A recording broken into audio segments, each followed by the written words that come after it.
sobre os eventos de 2020, ainda não entendi completamente tudo isso aconteceu. Qual era a intenção por trás?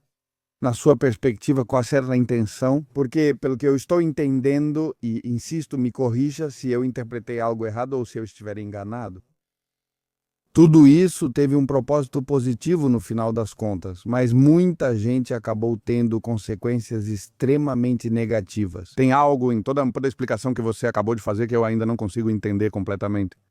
Não sei se você está me entendendo, não sei se está me acompanhando. O que você quer me dizer é, como é possível que haja um propósito positivo quando houve pessoas que ficaram com sequelas físicas por causa de... Sim, ficaram multimilionários, um monte de pessoas que ficaram multimilionárias. Sim, ficaram multimilionários. Muita dor, muito sofrimento, muito engano. Muitas pessoas não puderam se despedir nem de seus Familiares. pais falecidos. Ou seja, eu entendo o conceito porque eu mesmo vivi isso, de que teve um lado positivo.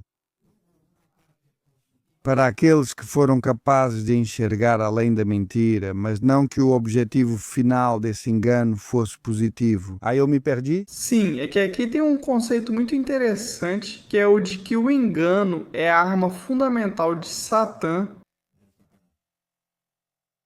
Funciona com o engano. Lembre-se, nos evangelhos cristãos, por exemplo, um trecho muito famoso é quando Satã tenta tentar Jesus no deserto e lhe oferece um monte de coisas. Ser o dono do mundo, lembra desse trecho? Não? E por aí vai. Sim. O que aconteceu? As pessoas que se venderam por um prato de lentilhas entram em uma dinâmica que é lícita, que é perfeitamente possível. Esse caminho não é melhor nem pior para o crescimento espiritual e faz com que essas pessoas precisem reencarnar. Aqueles que partiram deste mundo, ou se ainda não aprenderam a lição, especificamente essa lição vai levá-los a voltar novamente a este mundo. Mas aqueles que, digamos, escolheram outro caminho de resistência, de não acreditar na versão oficial, e acima de tudo, muito importante, de que foi promovido neles um processo de revisão interna. E isso para mim é o fundamental, é para isso que serve. Esse grupo de pessoas são os que estão chamados a ser o farol da humanidade, ou seja, em hebraico se chama Orlagoim. Luz para as nações, obrigado. O que significa luz para as nações? Ser o exemplo, ser a motivação e ser a força que muitas pessoas precisam para seguir em frente. No dia a dia é importante apoiar uns aos outros, pois nem sempre é fácil e precisamos de apoio. E os eventos de 2020 não foram eventos positivos. Mas como a criação em si é afirmativa, é uma criação, é uma afirmação. Portanto, no final temos que se você não aceita o que o Criador te propõe, a contabilidade do Criador, se você duvida da contabilidade do Criador, você está perdido, aceite o que o Criador te propõe. Integre-se, pois isso ajudará a unir suas sombras, medos, inseguranças e indecisões. Não é um processo fácil, é um processo doloroso, mas é um processo que te leva a um nível de transformação espiritual espetacular a nível pessoal. Agora, se muitos fazem isso a nível pessoal, então entramos no Tikkun Olam, a retificação global do mundo. Precisamos desse colapso. E esse colapso veio porque é necessário terminar a história em um nível e passar para outro nível. Já estamos passando para outro nível, estamos passando para o nível do Shabbat cósmico, onde a consciência é de outra qualidade, é de outra dimensão, é de outra coloração. Os eventos são vistos de uma maneira diferente, sua sabedoria te convida a interpretar os eventos de uma maneira diferente. Onde antes havia escuridão, agora pode haver um pouco de luz, pois nem toda escuridão é total, nem toda luz é absoluta. No mundo dual, tudo contém um pouco de tudo. Veja, há uma analogia muito interessante, por exemplo, no corpo humano. Um ser humano tem hormônios femininos e hormônios masculinos, seja homem ou mulher. E o que está em cima está embaixo. Quero dizer, temos analogias em todos os campos da matéria. A Cabala disse Malchut, o mundo físico.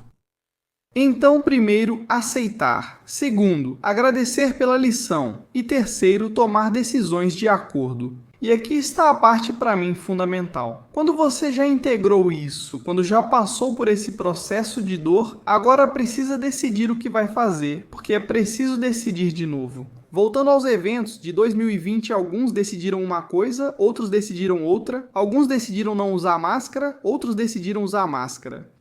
Alguns decidiram não se vacinar, outros decidiram se vacinar sob ameaças de serem demitidos, sob ameaças de todo tipo, sob a ameaça e às vezes até a consequência certa do isolamento, até mesmo familiar. Sim,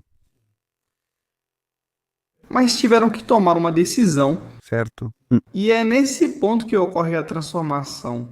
É um momento difícil. E não existem decisões certas ou erradas. Não existem decisões positivas e negativas. Não existe bem e mal absolutos. Esse é o ponto. Eu, como católico, realmente acredito que existe o bem e o bem e o mal não são determinados pelos resultados de determinadas ações.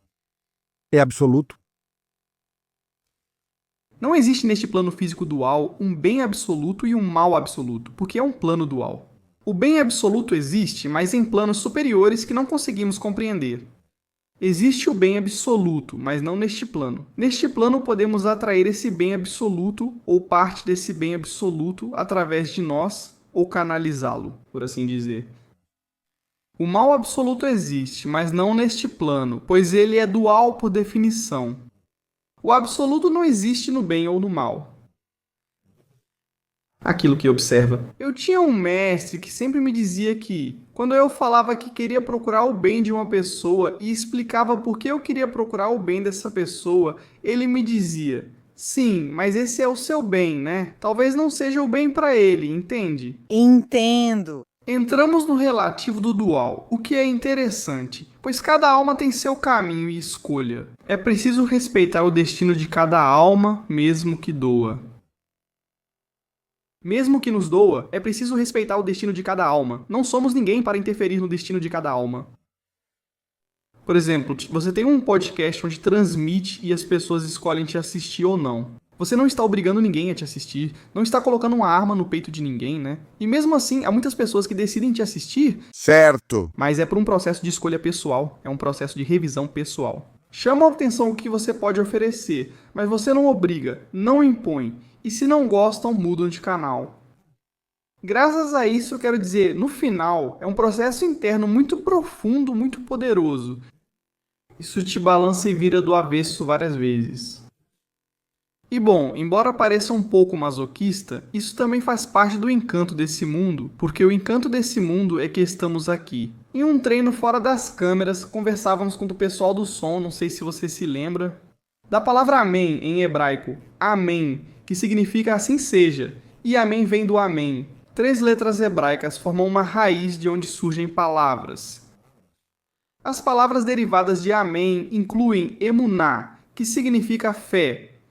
Ter emuná total neste mundo é ter fé. Ao dizer amém, afirma-se assim seja, e isso é decretado. E também da mesma raiz vem a palavra imun, que significa treinamento. É curioso, a raiz está te dizendo, aquela de Aleph, Mem, Nun, que são as 3 letras de Amém. Essa raiz mostra que se constrói em várias palavras, como emuná, fé e imun. Treinamento, tenha fé, você está em um treinamento, mesmo que não acredite, mesmo que tenha perdido a memória quando veio para cá, tenha fé de que o que você está fazendo é um treinamento. Aceite a realidade antes de decidir. Mude a si mesmo, não faça proselitismo nem tente mudar os outros. Assuma sua responsabilidade pessoal.